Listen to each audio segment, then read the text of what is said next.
Um, do you mind if I ask you some Please. things that I came up in questions that I didn't see in the book, and maybe in the new book you're gonna create? Who knows? Yeah. And before I go into that, you did a good job in dispersing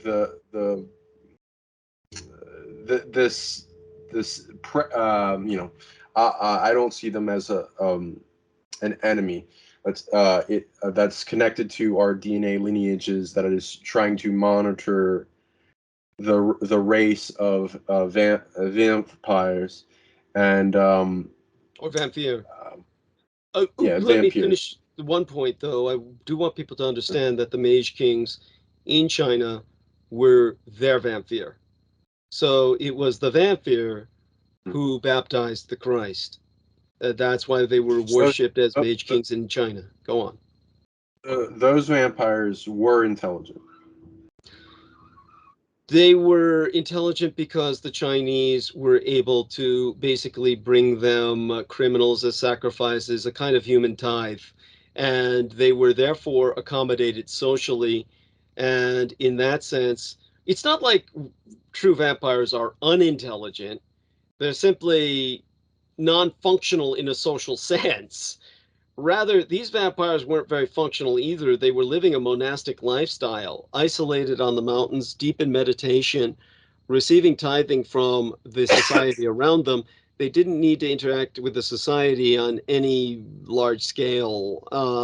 So their intelligence was more what the people interpreted as magical. It would be like people who respected autistic people and respected their talents and accommodated them and did so without demanding that they socialize. In other words, the relationship that developed was far more mutually beneficial and therefore not so much parasitic as it is in the West or in the rest of Eurasia. And in that sense, because of their power, their strength, their longevity, they were considered the Mage Kings. In a sense, many of them were probably Dampfire, more like my mother, half breeds. And in that sense, they maintained the cloisters in these hermetically sealed monastic communities because they were able to take care of their relations who were not so socialized as they. Does that make sense? Do you understand what I'm saying? And please go Definitely. on with your questions, that having been clarified. Cool. Yeah, I was just like, because I'm trying to see if, based on what you're saying, so that there are magically oriented vampires. Wonderful. I also read into that, and with I do confirm that with what I read before, that a lot of the vampires are like. I was using the word feral, kind of like Yes. where they're more predatory, Yes. and they don't really have the need for, interacting with accumulated knowledge. Um, I do though read that, like, there's possibly very somehow gained even greater life extension, older origins of the vampire that seem to have accumulated large amounts of power and greater intelligence than a normal one that you usually see. Whether, I can't really easily confirm that, other than there's something contacting us, and that's concerned about the survival of vampires, with our bringing out this information that you've actually done fairly well in your explanation, while we're dealing with that head stuff, uh, that was coming from it, to disarm its fear of what we'd be bringing out in influence of the population. And my thing is also like these things are this species is needed in helping limit human expansion that's unnecessary, as well as they have a Oh shit, he glitched. We glitched out, so oh we might he might have lost the net. do Did you you hear me? did you get knocked off the net? Are we still on? No, here. Do you hear me? Yeah, yeah, Hello? yeah. Cool. I hear you. Cool. Okay. Trust. Okay. Yeah. So there's a big drama that they're dealing with, and I think that that one that's listening through our DNA lineage will be interested to hear the solution for it. I see a pathway for its evolution. You also used a interesting term, not quite in the way that I'm going to be using, but like you said, it's like their their ascension process or whatever. Uh,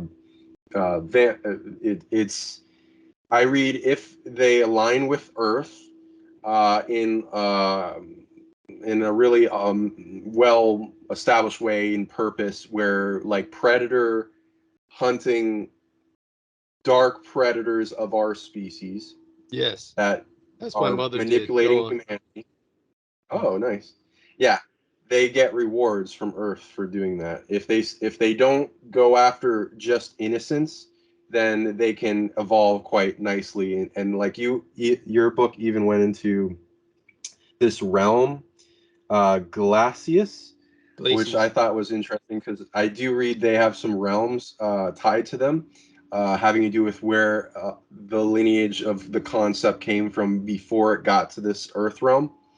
Yeah, can you go into a little bit of that, and then I'll like go I'll like oh there because well and keep in mind that this uh, whatever if it's in a body, if it's a big overarching spirit that's looking over the DNA lineage, whatever it is, it's monitoring us. Thank you for being here and watching. Hey. I would say that glacies would be a good way to understand it would be kind of a vampiric concept of heaven. It's kind of like where the sun never rises and the it's eternal night and it's generally cold and kind of what they would consider kind of an idyllic Elysium. In a kind of happy hunting ground. It would be along those lines of the Native American Indians had the concept of the happy hunting ground, and in the kind of feral, as our man Sean Bond has used, the kind of state that the vampires exist in the present moment. Glacies is kind of their version of that. I think that's probably the most adequate parallel that is comprehensible to the human mind. One of the most important figures in history to help people understand vampirism is, of course, the historical Dracula.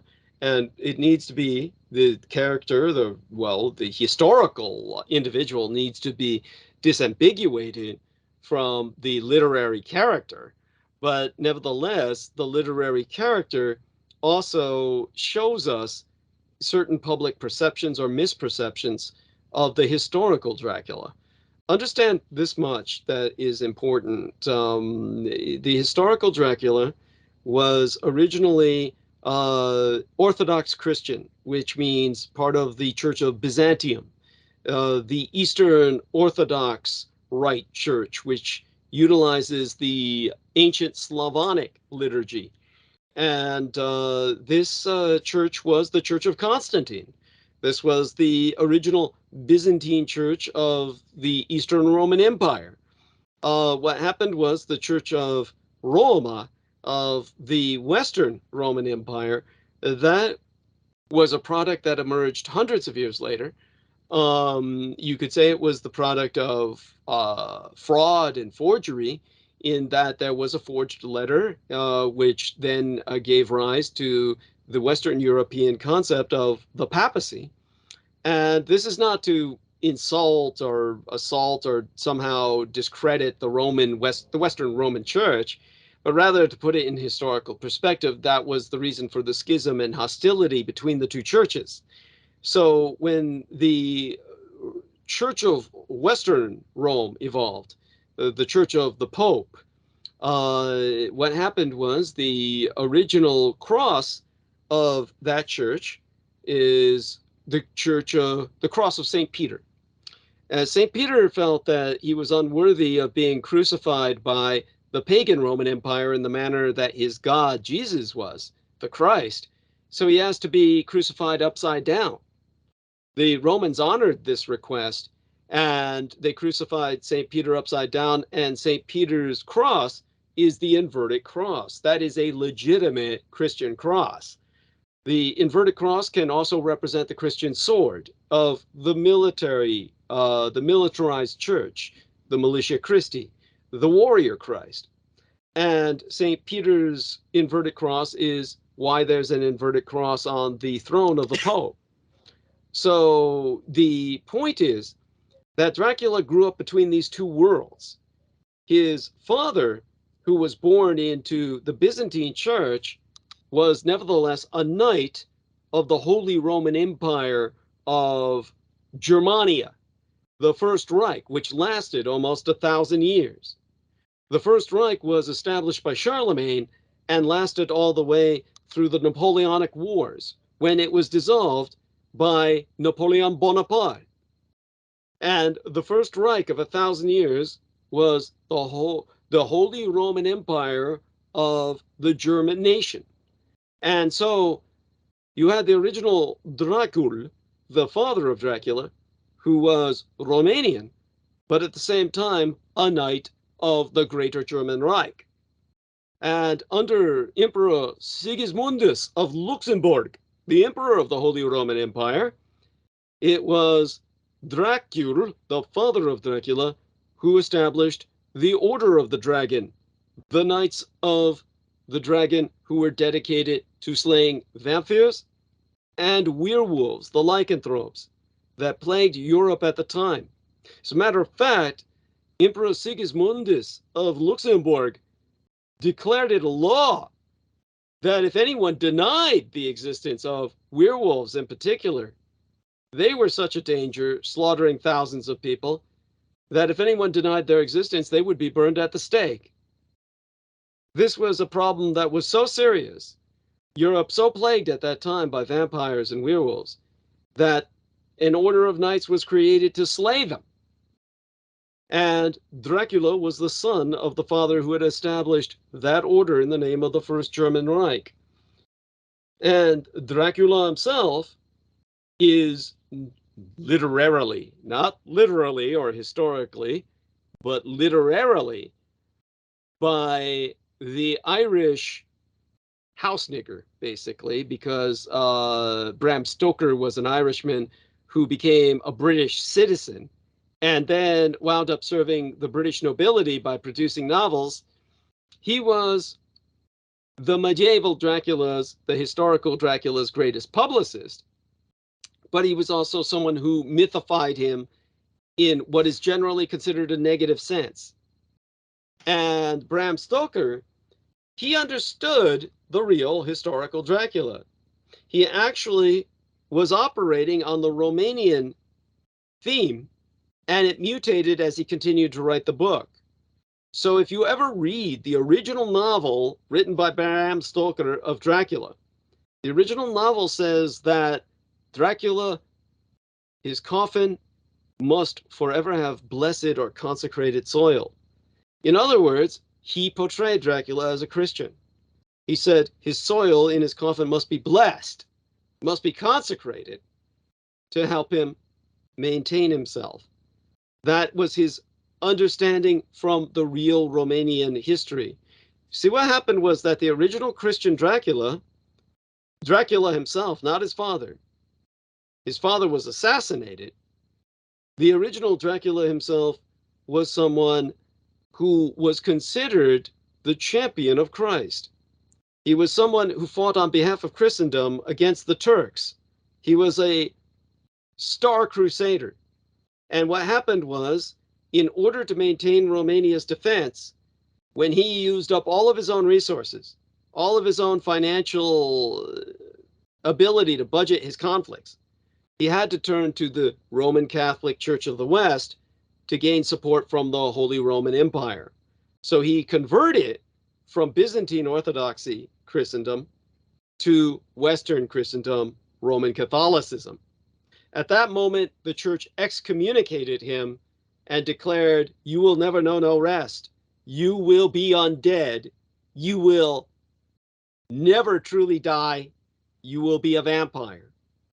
And when that was stated by the Byzantine Orthodox Church, when they excommunicated him and cursed him, the Roman Catholic Church took him on and said he was the champion of Christ. He was the hero of all of Europe, both East and West, at the time that he defeated the Turkish Empire, the most powerful force on earth, and saved Europe from conversion to Islam. Therefore, when the original Romanians talked about when Dracula appears or when you encounter him, you make the sign of the cross, that's understood not as a ward, but as a pass, because no Muslim or Jewish individual would ever make the sign of the cross. That is how Dracula would spare people who encountered him. That was the understanding of the true Christians. So understand, the majority of vampires have that Christian tradition. Consider themselves doing the acts of God, the work of God, by culling humanity. And the original Dracula not only represents that, but literarily, according to the literature of Bram Stoker, he romanticized him by saying that he attended the Romanian magical school of Sholomance. This is Satan's school, the school of the devil himself. And by adding that mystique, what Bram Stoker was doing was he was saying that when Dracula died and reanimated as Nosferatu Rex, the king of all vampires, he retained that magical training from the devil's school of Sholomance in Romania. And therefore, he was not just a vampire, but a great sorcerer. Basically, someone similar to the Chinese sorcerer who was in the Three Kingdoms. Someone not just a general capable of tactics and strategy and operations, but capable of sorcery on the battlefield. A magical warrior, a mage king, a magi, as unto the ancient Chinese mage kings. This is why Dracula is so special and so powerful as a symbol and as a historical figure. This is what helps us to better understand the concept of someone who can act as an emissary or an ambassador for that ethnos. So historically, what he did is what I do now. And this is what I'm here for as, in a sense, the last Dracula. And that is something that is my very name, Dietrich, that I inherited from the man who raised and guided me, Dragon. Also, of course, can be said in the German to represent skeleton key. And of course, that being said, with all that we've covered tonight, I feel that we've done a great service. It must be close to, well, about, it must be late where you're. I'm ready to kind of check in myself, but feel free to ask a few more questions. Feel free to ask any questions you want, and we'll see how long my wind stays up. Sure. And thank you so much. I really appreciate you. And thank you for coming on and sharing your truths. It helps a lot of people. Yeah, and I will definitely want to have you on and put in the comments if you want to see him on, and share this video as much as possible, please. I got a lot of lists of stuff for later shows, but I'm just gonna go into this because it is a little bit of keeps trying to grab our attention. Whatever that seems, whatever you want to go into vampiric prime or I think it seems what I'm tracking back is a little older than the Dracula that you're referencing. But Understood. it the things that can help it and any other vampire that, and you said they don't go on the internet, so No, no. It's like yeah, children don't yeah, really go on the internet, not naturally. Yeah, it's not really. It's not like we got to worry about vampires watching tonight's yeah, YouTube interview. yeah, Is what that was the question that was asked actually by Sean Bond when we were yeah. offline. And if you are, then we're not your enemy. Um, so yeah, I read that that the whole thing of them being reversed in mind to a childlike state seems to be being perpetuated by something attached to this lineage that is forcing its will on it. This so that this manager spirit or whatever that's looking over the lineage that's listening to us right now, uh, for a remedy, it's because it's asking like what we're doing, all those other questions it's asking me. But if you want to get rid of this thing, the thing they're dealing with seems to be in spirit a possession, a domination, forced entanglement, and spiritual enslavement, as well as I recommend an evil death. There seems to be some evil spirit that's trying to dominate this lineage of races that's different than this race, that's Mhm. trying to control it. So like another big apex predator that's like goes back to like evil multiverses and evil sources. Like if the Big Bang, the source with all these branches, each one is a source, your own source in that branch. There's ones that they like to dominate each other, and then it's like a big ball of that. So if they detach from it, because it seems to be making them fractured and low sovereign in their mind, in their control over themselves. Same thing with the werewolves, which I'm glad that you came up with the lycanthropy, because I wanted to ask about that, because I do read that as a DNA lineage that's passed down as well, mostly Yes. dormant. A lot of people have like resonance with it and an effect at full moon, so that'll be a fun show too. And like things trying to dominate that and then lower the sovereignty so there's less control, and then make it so that it's a perpetual cycle of the same thing, and then they're all spreading themselves and gathering up uh, blood, DNA, tech, and parts and abilities and energy authority from their victims, and then passing that along down to the predator system that's overarching above it like a puppet master. Though I believe there's one central one that's like a legit, um, like they earned it. They're the origin kind of thing, uh, and they're meant to be overlooking it all. And then there's the illegitimate ones that are trying to dominate that one and subvert its will and then turn it into a um, more evil presence where I don't read that that's necessary. So it's already contacting us about that, but like yeah, we can go into shows about like how to solve that problem and make it so that, because like that seems like it would solve a lot of problems for the vampires if their intelligence was able to increase in and as well as empathy in some way, not like totally, because that would also get in the way of them in there. Predation. Yeah, Yes. but like to the point where they, I like that you went into that they have like their own spiritual belief and like why they're here and their divine purpose, and uh, which is interesting. Yeah, if they go down that and they can keep evolving even more, because then there's a divine version of that. So Yes, I am very. I'm just so glad that we made this happen, and we're going to make it happen again. And I love you dearly, brother Sean Bond. And I think you did a wonderful wrap up tonight. And with that wrap up, we certainly will speak again. You take care of yourself. Oh, And but I'm going to can you stay on plug with you. your I mean, information? believe me, yeah, go on. Can you plug your information and how people can reach you? Thank you. Thank you. You're so thoughtful.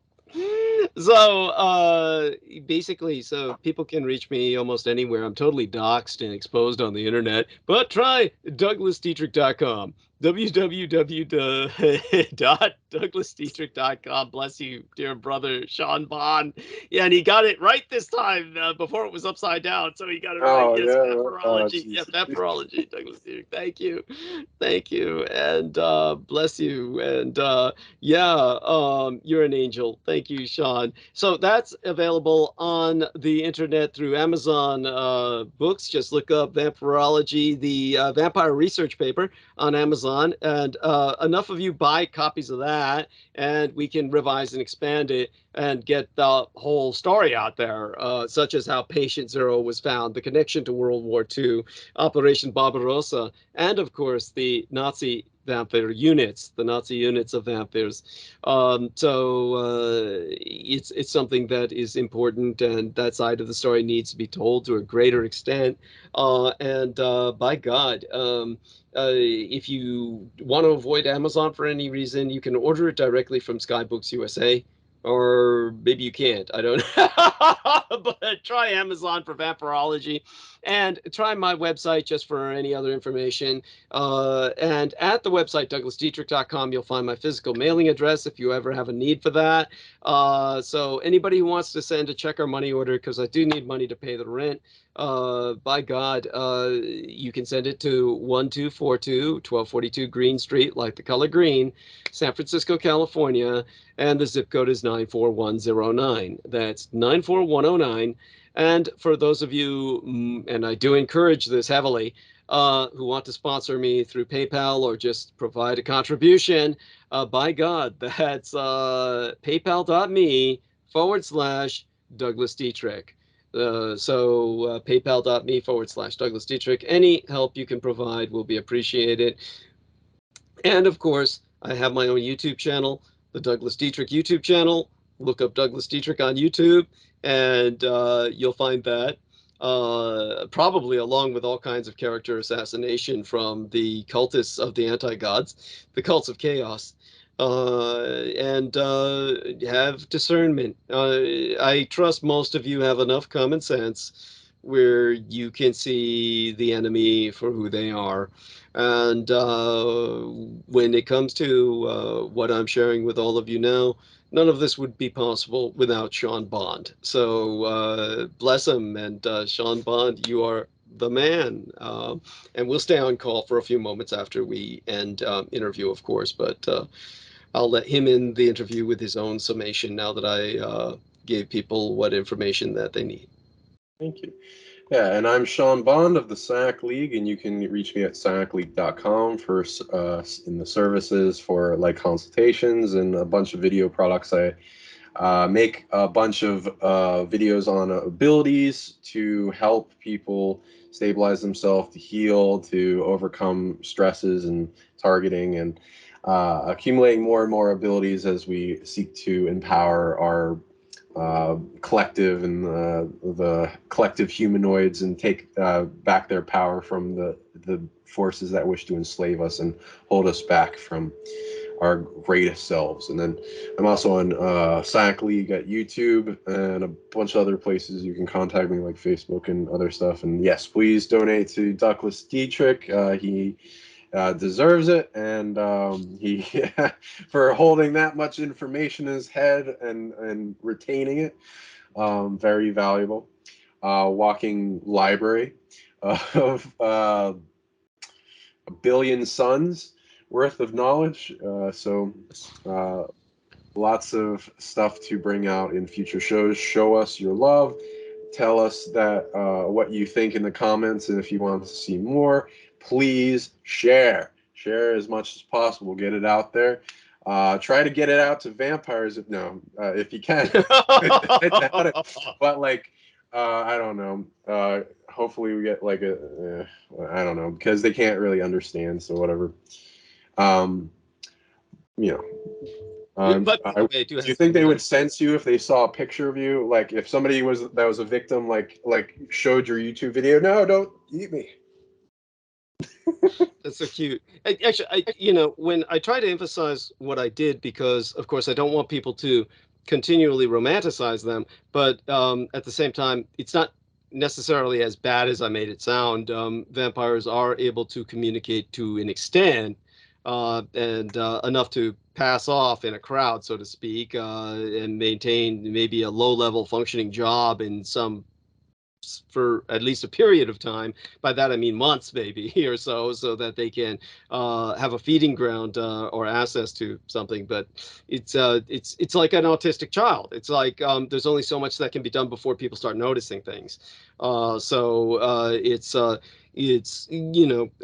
not necessarily as feral as I made it sound, but not Okay. just you get the point. And but anyhow, I love you dearly, Sean Bond, and I'm so proud of you for everything that you've done to make it this far in life through all of your challenges.